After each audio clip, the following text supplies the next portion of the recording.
Menteri BUMN Erick Thohir berjanji akan mengisi tokoh milenial di kursi direksi komisaris BUMN hingga 5-10%. Dan ternyata benar, sudah terlihat beberapa bos muda menduduki jabatan tertinggi plat merah. Selengkapnya akan saya paparkan dalam Bos Muda Pilihan Erick Thohir. Kita langsung lihat slide yang pertama. Pertama kita akan mulai dari yang terakhir diangkat jadi Direktur Digital Telkom dalam RUPST Perseroan 19 Juni lalu. Fajrin Rashid berusia 34 tahun, sudah tidak asing memang di dunia digital Indonesia. Sejak 2010 bersama dengan dua rekannya mendirikan e-commerce Bukalapak. Dan keputusan ini cukup mengejutkan karena jarang pendiri startup sebesar Bukalapak hijrah ke perusahaan raksasa plat merah. Di masa kepemimpinannya Bukalapak berhasil menjadi salah satu unicorn dengan valuasi hingga 2,5 miliar rupiah. Selain sebagai co-founder, Fajrin juga memegang sejumlah saham Bukalapak. Tugas Fajrin sebagai Direktur Digital Telkom ini akan sangat beragam. Fajrin akan dituntut untuk bisa mengembangkan produk digital Telkom ke berbagai bisnis digital seperti big data, artificial intelligence, sektor gaming juga memiliki potensi besar.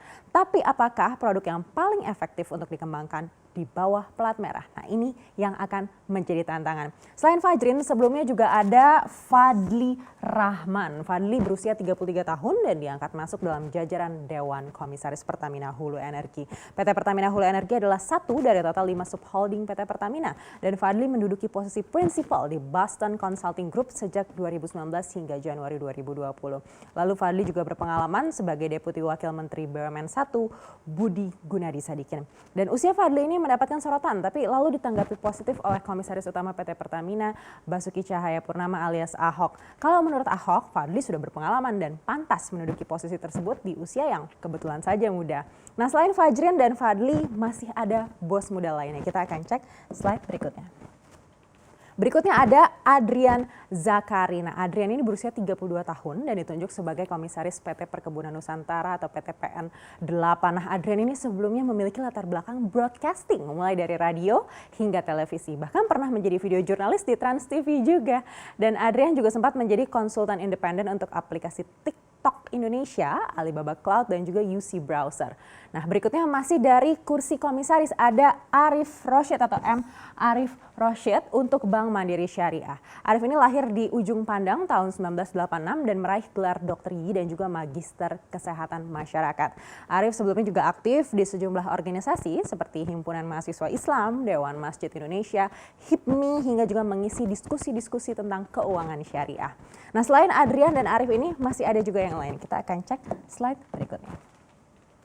Kali ini dari Bank BNI, Bank Negara Indonesia, ada Septian Haryo Seto. Nah, Septian berusia 36 tahun dan ditunjuk menjadi komisaris Bank Plat Merah ini. Sebelumnya menjabat sebagai komisaris BNI, Septian menjabat sebagai staf khusus Menteri Koordinator Maritim dan Investasi Luhut Binsar Panjaitan. Sebelum menjadi staf khusus Luhut, Septian juga pernah bekerja sebagai Corporate Finance Manager 8 tahun di Toba Bara Sejahtera. Sebelumnya juga pernah menjabat sebagai Associate Auditor di salah satu perusahaan akuntan publik PricewaterhouseCoopers. Nah, dari Bank Plat Merah kita beralih ke perusahaan konstruksi plat merah yaitu anak usaha PT PP Presisi.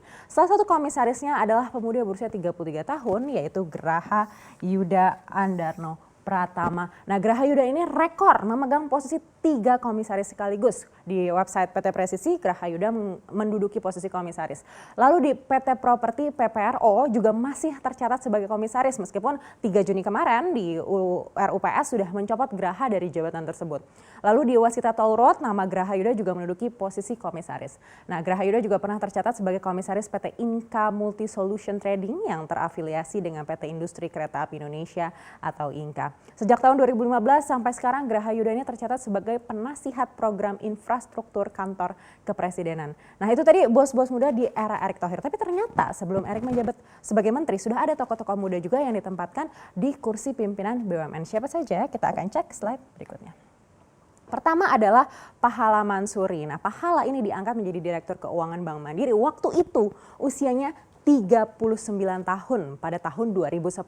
Lalu juga ada Dimas Wikam Pramudito yang sudah menjabat sebagai Chief Finance Officer Aneka Tambang atau Antam sejak tahun 2015. Padahal waktu itu usianya baru 33 tahun. Jadi sebenarnya bukan hal baru sebenarnya ada pimpinan muda di perusahaan plat merah. Tapi di era Erick Thohir ini memang jumlahnya menjadi semakin banyak. Nah, ini adalah tokoh-tokoh muda yang diangkat ke posisi direksi dan komisaris di perusahaan plat merah dan bertahan hingga ini. Tapi rupanya ada juga tokoh muda yang pernah menjabat dan dicopot dalam periode singkat. Kita akan cek siapakah itu di slide berikutnya.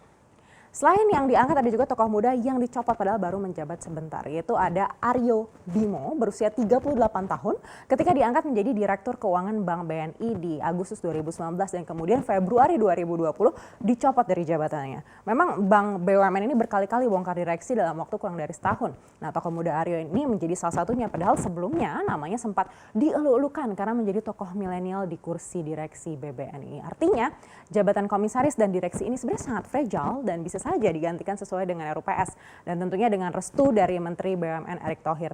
Jadi meskipun sudah mendapatkan jabatan ini, kembali lagi ke karakter dan kinerja yang akan membuktikan.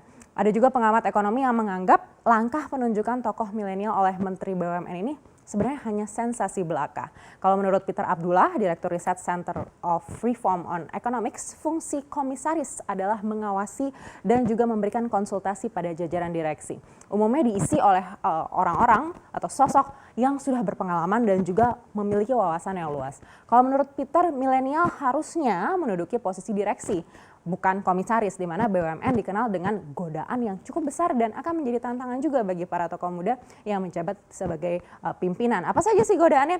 Nggak usah jauh-jauh, yang belum lama ini terdengar di PT Garuda Indonesia. Selain diterpa kasus penyelundupan Harley Davidson, juga beredar kabar pelecehan seksual di kalangan awak kabinnya. Nah, kasus ini menyerang pimpinan Garuda Indonesia yang akhirnya harus merelakan jabatan plat merah itu, diikuti juga oleh kroni-kroninya. Ini baru satu kasus karena tidak dapat dipungkiri posisi pimpinan ini memiliki kekuasaan yang kalau tidak dibarengi dengan karakter yang kuat akan menjerumuskan banyak orang. Nah, kira-kira tokoh muda yang baru terpilih mampu nggak ya untuk bertahan? Kita tunggu nanti gebrakannya seperti apa ya.